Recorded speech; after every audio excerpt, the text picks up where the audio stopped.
Beaucoup d'applaudissements à Tatuel Koubouba. Immortalisez ce moment. Prenez des photos, des vidéos, s'il vous plaît, parce que c'est un événement, c'est un moment historique. Diao Diop Didi.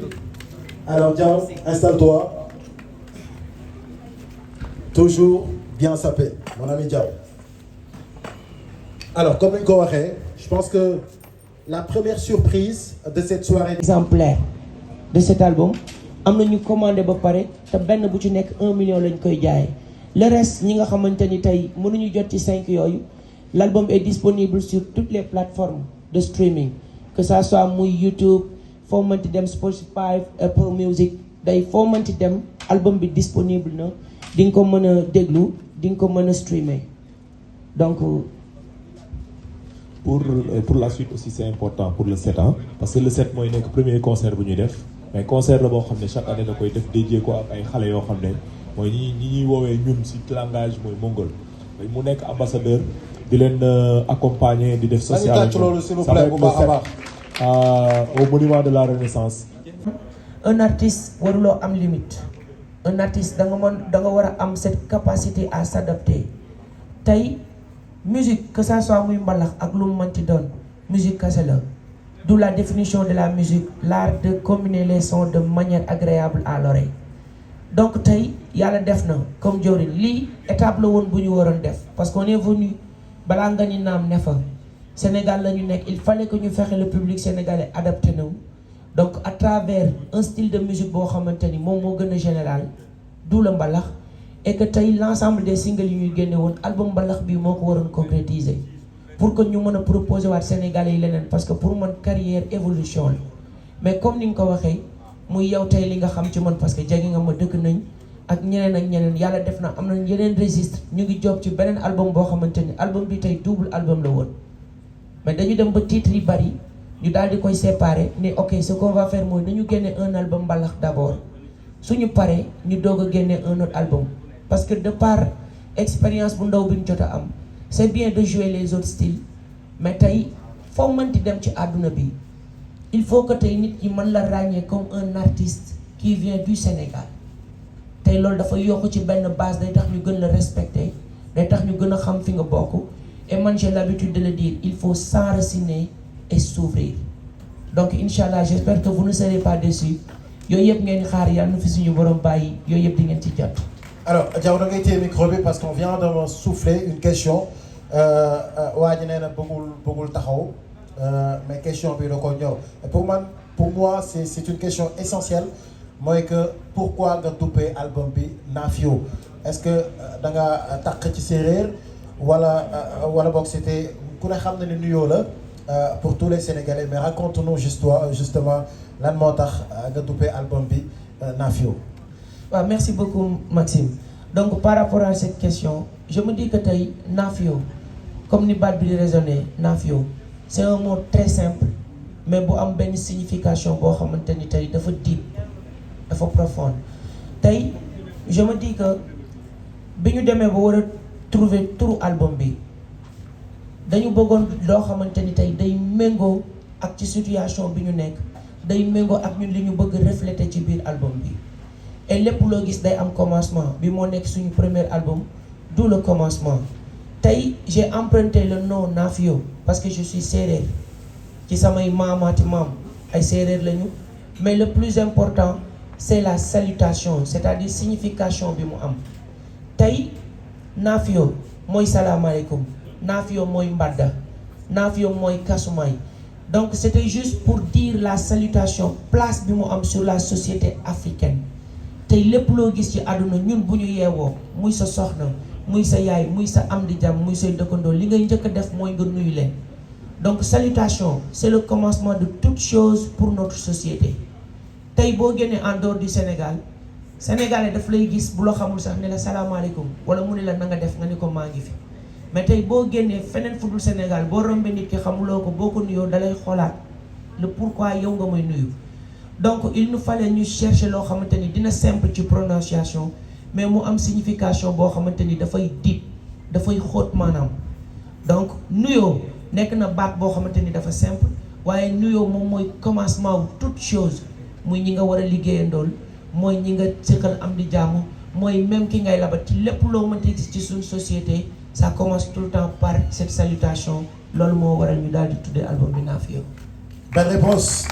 Alors je vois que tout le monde a envie de conjuguer le verbe manger. J'ai juste 2 questions. La première question elle est léegi fu mu toll nii jamono yi may wax ak yow actualité la pourquoi parce que je sais que bi ngay liggéey album bi c'était avant la Covid ba ñu ngi 2025 ba ci waxtu wi ñu wax ak yow étudiant nekk na actualité alors gis nañu jafe-jafe yu am nii actuellement ak étudiants yi yow nga génnoon morceau bi bu yàgg naka nga gisee yëf yi ban regard nga am parce que pour moi un artiste aussi doit être engagé quel regard tu as aujourd'hui ci situation bi nii. Merci beaucoup Maxime. Je me dis que cette question va me permettre de rebondir pour expliquer un tout petit peu contexte album bi tey yàlla dafa def 2018 la ma Sénégalais yi découvrir à travers le morceau Luccum Luccum donc j'ai enchaîné avec des morceaux yoo xamante ni souvent day wax ci ay thèmes yoo xamante ni entertainment lay doon soit c'est Luccum Luccum way mbëggeel ak des termes yu bees soit ma way sañse wala leen loo xamante ni dañ koy challenge mais tey bii bi ñu amoon mooy tey bu ñu demee ba def de telle sorte que Sénégal yi adapté nu à travers ay morceaux yoo xamante ni daf leen di amuser ak yooyu yëpp l'idée c'était de concrétiser avec un projet boo xamante ni liñ ci doon viser c'était pas des musiques de TikTok c'était pas des musiques juste pour amuser la galerie mais c'était album boo xamante ni dañuy fexe mu am un album boo xam ne day am thématique yoo xamante ni ku ko dégg dina xam ne lii c'est un travail bien réfléchi et que mu nekk ay morceaux yuy des boo xoolee donc liñ ci développé yëpp chaque morceau dafay raconter benn histoire dafay développer benn thème boo xamante ni day duggaat ci société bi donc je vais prendre l'exemple des étudiants Dieu a fait que j'ai commencé avec l'orchestre de l'université Cheikh Anta Diop de Dakar par le biais de l'ISEC bi ñu amee après la licence ñu dem foofu di def et j'en profite pour gërëmaat sama yaay ji bu baax a baax parce que dama doon def benn tournée universitaire à travers l'ISEC te sama maman madame Diop Aïssata Seydi da doon def lu nekk pour que ñun ñu mën di dem ci campus bu ci nekk di fa jouer avec les étudiants donc tey yàlla def souvent depuis Omar Pène bi mu woowee suñu papa Omar Pène bi mu woowee étudiants yi ba pare souvent buñ nee Sénégal yi dem nañ ba ci suñu temps buñ nee étudiants yi rek lan la ñuy ni di njëkk a xalaat non étudiants yi dinañ grève dinañ xeer bourse rek la ñuy def donc man pour man album bi occasion la woon pour man ma wax leen kan mooy étudiant yi donc su fekkee déglu ngeen texte bi bu baax maa ngi naan man xam naa ki ma doon xam ki ma war a doon yoon bi gudd sori loolu taxul ma xàddi benn yoon ndaxte xam naa ni askan bi ci man la ñu yaakaar ça c'est juste pour dire la responsabilité bi nga xamante ni étudiant bi moom la am parce que quoi qu'on puisse dire ak métier yu mënti am ëllëg ñiy diriger réew mi di jël bateau bi di ko jëlee fii di ko yóbbu fee étudiants yi lay doon parce que poste yi nga xamante ni moo war a diriger réew mi ci étudiants yi lay jógee donc je me dis que c'est l'avenir de demain c'est l'avenir de ce pays donc il faut ñu xam ñooñu ñan la lan la ñu war a représenter il faut que ñu fàttali leen ko ñoom ñu xam ko mais ñi ñu jàkkaarloo aussi xam ñan ñooy étudiants yi ma ni ba may ndaw lañ ma ni woon yow jàng mooy sa yoon jàngal bu baax ngir màgg xam xamale màgg am xam-xam ndax xam-xam mooy indi mën-mën te mën-mën mooy dooni am je suis le futur président je suis le futur commandant je suis le futur enseignant je suis le futur magistrat je suis le futur Cheikh Anta tout ça pour montrer la place de l'étudiant dans la société sénégalaise donc c'était une façon pour moi de rendre hommage à ces étudiants yi nga xamante ni bi ñu juddoo ba ni ñu màggee ñu ngi continuer di jàng di ñafe ngir mën a jariñ réew mi ëllëg tout en sachant que ak situation dëkk bi ni mu méttee yenn opportunité yi nga xamante ni da ngay jàng ba am yenn diplôme yi mais teewul pour sa réinsertion dafay métti mais teewul ñu ngi gëm di continuer di jàng parce que pour man dëkk yi fi ñu rawantee ci àdduna bi yépp c'est la connaissance c'est le savoir moom la ñuy pratiquer mën a daal di développer secteur yépp pour que réew mi mën a avancer loolu moo waraloon tey son bi ma jël ko dédié ko étudiants yi loolu moo waraloon ma rendre leen ci hommage wax leen ñoom ñi ñu doon li ñu représenter société bi yaakaar bi ñu am ci ñoom et que société bi tamit xam ni ñii ñoom ñooy ñan moo waral le son étudiant. Étudiants ou pas, les étudiants méritent tout nos respects parce que ñoom ñooy yori réew mi ëllëg. La dernière question su ko defee ñu mën a tëj yëf yi mooy que Sénégal yëpp dañoo gis yàggul barki Demba Ndiaye nga génne benn son ak Dior Mbaye ku ne xam nañ version remix la mais je pense que ñëpp ñu ngi doon xaar son bi ci album bi mais gisuñu ko ci album bi waxuñu lan moo tax son bi ñëwul ci album bi parce que question bi nga xamante ni itam soxal na ñu bëri. Bon, par rapport à ce morceau, son boobu dafa nekk benn collaboration ak une grande diva de la musique sénégalaise mu nekk Dior Mbaye mu nekk tamit sama sister mais yàlla dafa def man su may dugg ci projet dama ciy dem ak sama xol ak lépp donc damay fexe lépp lu ma mën pour que projet bi jaar yoon dama koy def mais c'est un morceau boo xamante ni moom ci projet am la bokk donc man dañ ma ci invité amaana nag peut-être dama caa duggee xër ak xol moo waral peut-être ñu bari voilà yaakaaroon ni peut-être sama projet la mais projet am la woon mais comme li may wax rek tey c'est la musique sénégalaise qui gagne que muy man muy képp buy artiste bu amee benn projet ñëpp dañ ciy dugal seen loxo et spécialement man su ma bokkee ci projet dama ciy buux ba lépp lu ma mën mais loolu moo waral nga gis Dior moom moo ko génne mu bokk mais bokkul woon ci projet album. En tout cas ce morceau-ci on a beaucoup kiffé on continue justement de le kiffer merci beaucoup à tout le monde ça a été un plaisir de vous parler et d'échanger avec vous. maa ngi duppee sama bopp DJ Maxime l'animateur le plus wané du Sénégal je suis présentateur à la RTS alors ah voilà question bu Nadia na wax public bi fan lañu c'est vrai que question bu am solo la l'album c'est vrai que disponible na. côté technique tout le temps dañ doon nekk au studio muy buuba nekk sama clavis ma bëgg aussi ngeen tàcc ko bu baax a baax a baax parce que tey soo album bi tey gisee yàlla def na dañ doon nekk tout le temps titre par titre muy prise de voix muy enregistrer musiciens yi ñu àndandoo nekk ci def ci benn liggéey donc je tenais vraiment tey bu album bi génnee ma wax ko devant tout le monde remercier ko ci liggéey bu rafet bi nga xamante ni def na ko pour que album bi mën a tey génn di remercier aussi tamit ñëpp ñi nga xamante ni ci suñu carrière tey jawrin yàlla def ñu doon bokk studio di kale donc mooy li may wax rek tey su ma geesoo gis ñëpp sa xol day tooy ba ku ci nekk tu as vraiment envie de dire merci à tout le monde ñi nga xam ni ñoom nga dëkkal toute l'équipe derrière ñi nga xamante ni dañ la topp te yàlla rek tax du salaire boo leen di fay musique bi fayagul tey ay millions ba ku ci nekk naan naam mais saa bu ñu amee opportunité dañuy bàyyi seen yitte ñëw toogandoo ak yow et souvent je ne cesse de le répéter pour dire benn minute bu ngeen bàyyi ci seeni waxtu ñëw toogal ma ko rek nekk na lu rëy ci man donc merci à tout le monde léegi nag par rapport à cette question Vito yàlla dafa def boobu léegi ñu ngi nekk di def carrière et de 2018 ba 2022 on a sorti des singles yoo xamante ni sénégalais yi apprécié nañ ko mais je me dis que tey projet boo mënti gis day am loo xamante ni moom mooy nekk cappaandaw gi donc l'idée c'était de sortir des singles un style boo xamante ni sénégalais yi dinañu gën a adapté mais que bu ñu paree à travers les singles on concrétise avec un projet d'album yàlla def muy album bi ñu composé woon ko depuis 2015 lañ commencé composer album bi waroon génn depuis 2019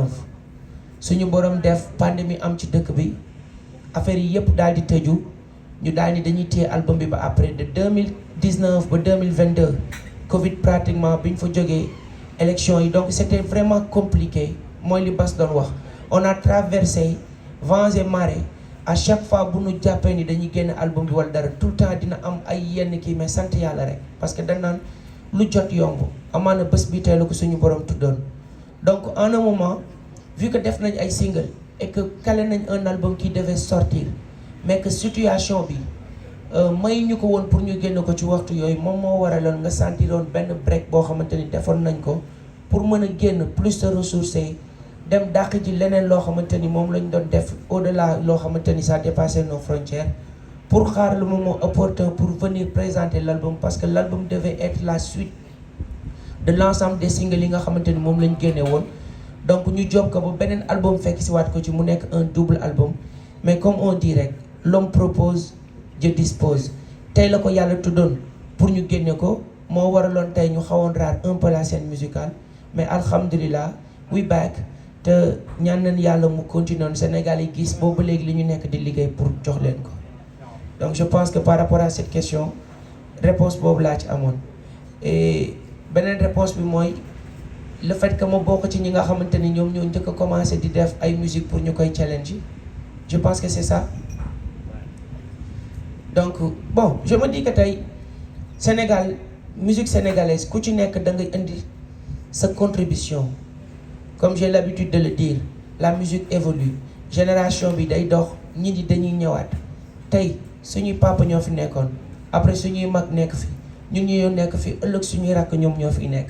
donc je me dis que tey muy man muy tey artistes yi nekk ci génération bi yëpp le fait de faire des morceaux ñi ne di ko challenge parce que dañu tombé ak jamono boo xamante ni réseaux sociaux yi dafa nekk au cœur de la vie des Sénégalais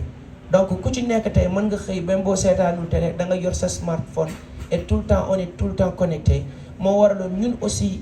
étant des artistes il fallait que ñun aussi ñu adapté wu par rapport ak li nga xamante ni tey moom mooy dox et que mën a véhiculer suñu musique mën a véhiculer suñu produit à travers moyens yi nga xamante ni tey mooy jumtukaayu xarale yi nga xam ne moom la ñu di utiliser moo waraloon saa bu ñu génnee single jaarale ko ci loolu nit ñi adapté ko di ko def challenge et que continuité rek lay doon artistes yëpp di ko def quoi merci.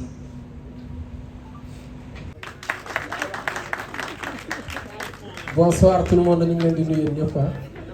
di kontaan vraiment ci teewaay bi Vieux Ndiaye nuyu naa la di nuyu sama yaay mi toog madame Aïssatou Seydi may la ma ko loxo ndax moom bokk na si ñu accompagner Diaw Diop mi man ak moom ak Waly Ballago ku nekk ndax ku nekk xam na ni Waly Diop Waly nee na ko Aïssatou Diop Seydi madame Diop nangam Waly mu mën a woy lool waaye sunu yaay la sunu xarit la accompagne depuis ISEC ba tey nit ku baax ngi ni yàlla defal la jàmm Yoro Ndiaye nuyu naa la moom sunu booy la maag Diaw Diop di kontaan vraiment di wax ni tey dama kontaan bi ma woowee démb xam ma dafa waane ne ma mais grand message naa la invitation bi gisoo ko man ko gis naa ko dama xawoon jàpp tuuti rek mu ne ma mais il faut nga ñëw pour man sax dafa xaw a yemamaay mais mu ñëwee la xam ni nekkate gërëyee la quoi sérieusement man ak waa Sénégal ñu ngi ànd def émission ba pare ñu ne il faut ñëw teewal ko ndax nag ku baax la ku reconnaissant la amul morom ci réew mi li ngay wax léegi Nadia maa ngi leen nuyu il a beaucoup de talent barki salatul fatiha sama rakk la mook sama rakk ñooy ànd mais talent am jéggi na dayoo yàlla na ko yàlla defal jàmm xam nga damaa baax lu baax rek laay wax donc di leen remercier baax a baax xam naa nag man damay ñëw daw dama war a dem voyage yi waaye maa ngi ñaan yàlla def jàmm album bi indil ñu disque d'or dafa kontaan naa ci yow yàlla seen jàmm yàgg mayaat leen ma loxo jërëjëf. alors ñu tàcc ko bu baax a baax alors man dama bëggoon sànni tuuti kàddu balaa may jàllale kàddu gi ci madame Aïssatou Seydi man am na li ma ci fekkee parce que ISEC laa jàngee damay fàttaliku jamono yuñ daan jël mooy sa première vidéo bi nga génne woon noonu moo sax yaa ngi koy ne dafa jékki-jékki dugg ci mbalax bàyyi en plein cours dañu daan tegal vidéo Diaw Diop ñu naan kii mooy kan di posé wu la question mais man je me souviens encore ce concert bi nga defoon fi nga xamante ni mooy Cabana Night Club mu déplacé wu ñëw génne alal bu bëri teg ko sa loxo boobu ba léegi bàyyiwul mu nekk ak yow ma bëgg ñu tàcc ko bu baax a baax alors gannaaw jox nañu Demba gisee kaddu gi dañ koy jox beneen ndaanaan bi nga xamante ni on a beaucoup de respect pour moom muy monsieur Yoro Ndiaye que je vous prie d'applaudir très fort monsieur Yoro Ndiaye. dañoo boole ñu dëkkoon maanaam ca Cambérène bokk sunu émission relève bi 2011 macha allah moom it mu béy ci waaram mën a way lool nag Diaw man mii damaa xam talent bu baax a baax moo tax ma ne ko fooy tëgg sax man damay sawar a ñëw te bu ma ñëwee sax duma am envie sax pour way wala pour téye micro ndax nag macha allah di gërëm it sama waaj yi Tafa ndax bi may génnee sama album vraiment moom it da cee jàppoon bu baax a baax sa taxawaay rafet na mais Diaw Diop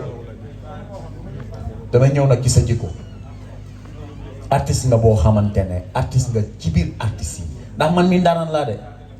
barki maam Sharafal way rek laay def mais yow dangaa baax billaahi walaay talaay dangaa baax ñàkk keñaan yéen a ñëpp jàmm Diaw rek laa gis mu gis ma naan ma vieux defal lii ba bu ma gisee waateeg moom sax damay rus man ba bu ma gisee waateeg moom man damay rus xam nga kooku kon yéene na la looloo waral foo tëgg maa nga fa di gërëm nag tamit sama jigéen yi toog nga xamante ne macha allah bi xew-xew bi amee macha allah bi ba na ko waxee ñoom ñëpp ñëw teew di gërëm ñëpp di jaajëfal ñëpp di kontaan ci yéen jaajëf.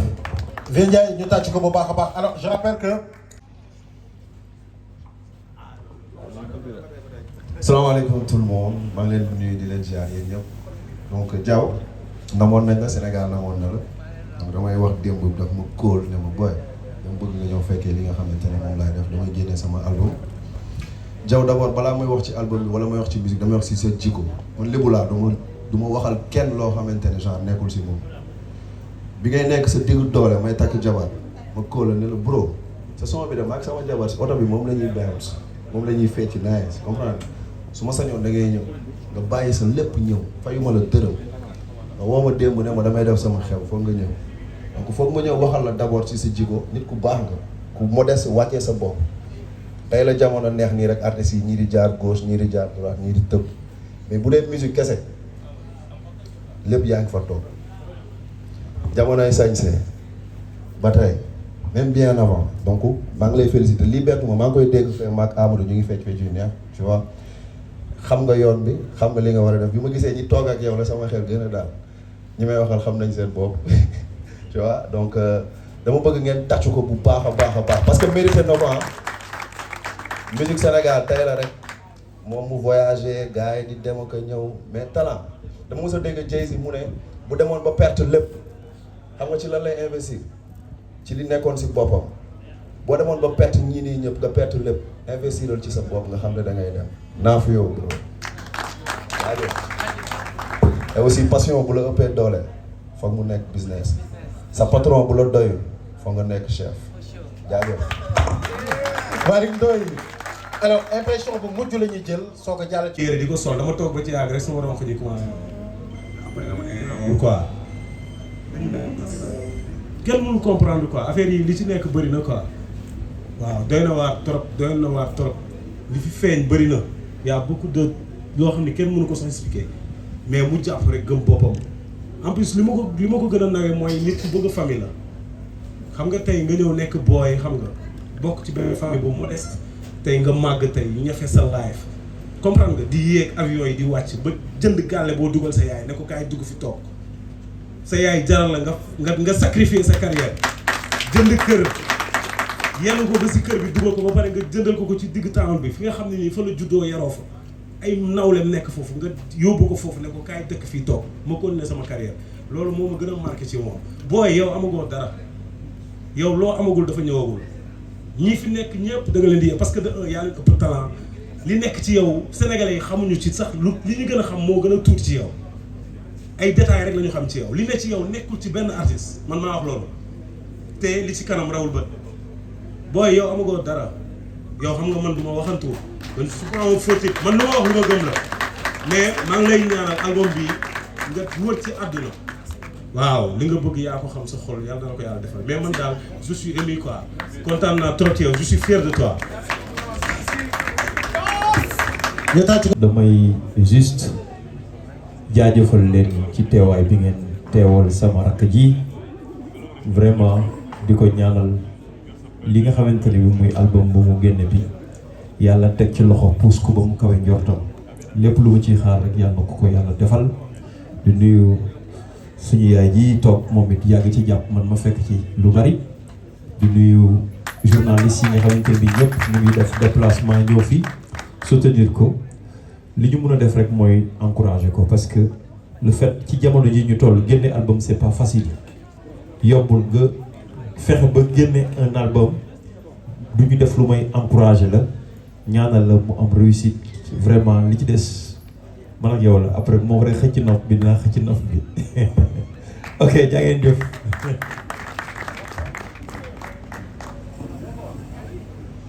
asalaamaaleykum waaw man nag tey damay jël kàddu waaw kàddu bi may jël nag mi ngi concerné ñun ñi nekk d'abord balaa maa commencé dara damay gërëm ñu fi teg ñëpp waaw di gërëm suma nëba bu baax yi nga xam ne man mënuma wax ci nit quoi mais tey il fallait que ma jël ci moom ay quelques kàddu ci moom parce que benn nit bu spécial la waaw nit bu baax la nit bu am diine la nit bu mën a partager la parce que man su may wax. également ñëpp ñi nga xamante ne ñi ngi fi teew tey di nuyu bu baax a baax Diaw Diop donc di kontaan Diaw je pense que ne mënuma wax ci moom parce que musique moo ñu boole mais li ñuy dund jamono ji nii romb na musique dafa nekk nit boo xamante ne c'est devenu un grand frère un conseiller ñuy partager lépp ñuy waxtaan su ma amee lu ma metti su ma bëggee retaan sax moom laay woo parce que daf may reeloo donc mu nekk une personne très entière un artiste très généreux parce que ba mu amee sañ-sañ daf ma woo ne ma Oumy dama bëgg ñu def son bi ensemble donc c'est quelqu'un qui est très très très généreux qui partage beaucoup et qui est très passionné te nit ki boo passionné nga nekk di liggéey ci dara dangay am lu bari donc li may wax lépp li nga xamante ne ñi wax nañ ko dama koy dëggal rek di ko wax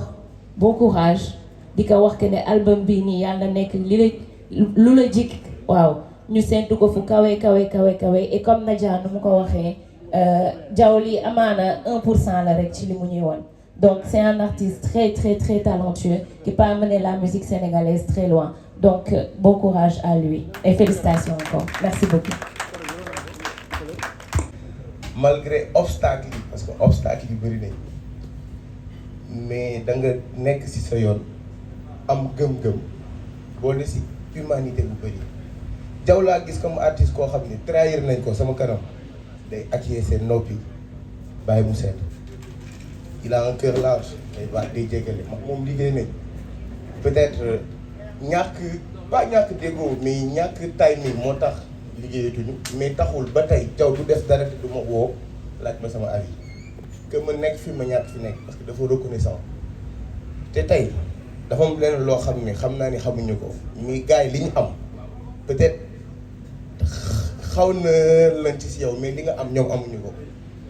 te persévérance bi nga wane objectivité bi nga wane mais liggéey bi nga wane moo tax tey di nga fayeeku maa la ko wax parce que gëm naa ko parce que gis naa affaire yi te gis naa ni que yaa ngi ci yoon bi léegi nag gëm sa bopp la xeex te yàlla bëri na sutura en tout cas daal mënuma la bañ a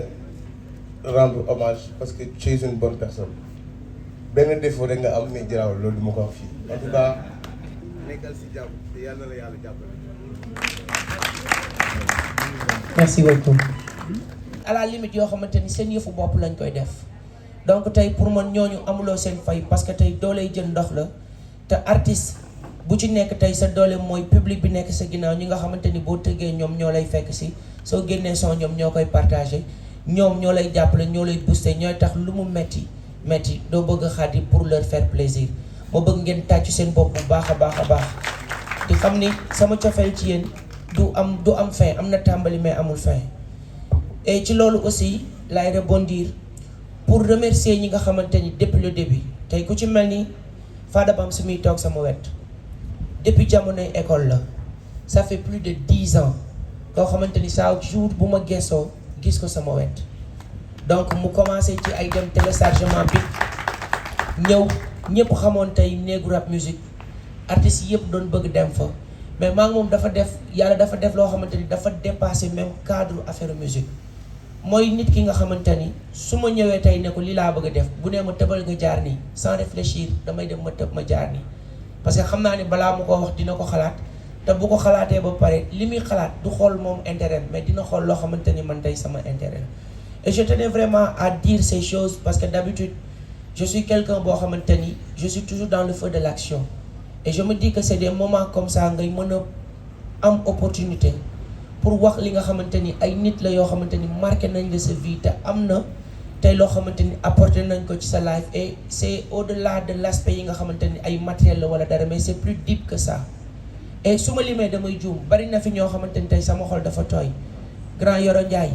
il en fait partie tey bañ na ko ba damay wax ak nit dem téléphone mu naan ma bàyyil boo yéegee ci seen di taquiner Yoro dañu dem ba dañu dépassé ci cadre yooyu sama maman Aïssata Seydi depuis ISEC maman donc bari na su ma limee dinaa juum mais tey ñi fi nekk sama jigéen ñi OMG Nabou tout le monde Manadia sama yaay donc yàlla xam na ni tey sama xol laay waxee parce que dafa sori ci man mais je tenais juste à dire un mot merci à vous tous merci à toute l'équipe de Diaw Diop sama xarit yi nga xamante ni musuñu bàyyi donc merci à tout le monde merci Maxime merci d'être venu merci à tout le monde merci